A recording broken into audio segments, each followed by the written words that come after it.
Samahani, namuulizia mwalimu Yombo, na shida naye. Una shida naye gani? Mwanangu Kevin aituma mzazi.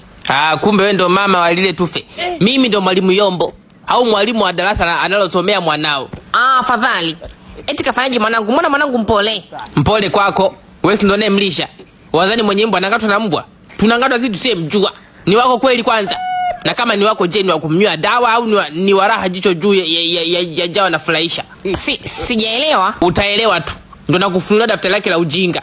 Ndo utajua ulipomtoa mrudisha au badilishane na mkungu wa ndizi mshale. Kwanza mwanao kwa usafi ni namba 1. Ana madaftari 10 yote mapya. Hajawahi kuandika tangu afungue shule mpaka jana mfukuza. Akiingia darasani ni kulala kama msukule mkongwe kazini. Kwenye mtihani wa kwanza kuangalizia, akusanye sasa hakuna talichoangalizia. Kaandika namba zenu za simu na zote zikasahau zipo 8.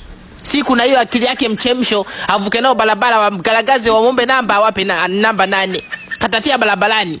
Mtoto muhimu ajue namba ya mzazi wake. Mwanao ajua tu kucheza mpira. Anaingia darasani akili kwa mapumziko. Akitoka mapumziko akili imeenda nyumbani. Itabaki tu fuvu darasani, mwalimu apiga kelele we mpaka mishipa ya shingo hata kupitia puani kwa vumbi la chaki. Mtoto wako jicho liko wazi ila haoni masomo. Jina lake lenyewe alijua mdomoni, mwambie aandike. Bata kaalishia mboga. Darasani hana sifa maana. Mwambie kujamba, mnamlisha gaini asubuhi huko. Hivi kule ni kunenepa au kuvimba? Ndio maana nikamuita mzazi wake. Nikuulize, mwanao mzima? Sasa namleta huku kumbe ni wakumpeleka kwenye shule za watoto wa uhitaji maalum huko. Sisi tunaandika A, yeye anaona O yenye mkia. Yaani kiu ilochangamka. Ndio maana nikakuuliza mwanao ni mwanao au na mizimu imehusika? Ni mwanangu ndio, ila hana ujinga kiasi hicho. Na ndo kidogo hivyo nabisha. Je, ningekwambia yote au kwa kwani nimemwekea siri?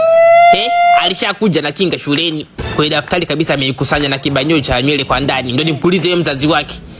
Mkishabanana kifamilia, mnatumia vibanio kwenye begi la mwanenu. Hapana, ila nitamrekebisha. Mumrekebishe, mumhamishe. Hilo koleo kwa darasa langu kesho likirudi nitaliua. Labda uende kwa mwalimu mkuu uombe ahamisho darasa. Basi ni bora hivyo. Ni bora niende kwa mwalimu mkuu tu. Itakuwa vizuri, njia nyeupe kwa heri. Na sio wewe tu, wazazi wote. Yaani bora nibaki na wanafunzi wawili. Wanafunzi kama wamekamuliwa malimau, wamechachuka kwa ujinga. Na huu mwaka nitawanyoosha. Na namdai mwanao ila atuisheni. Umekaa kimya.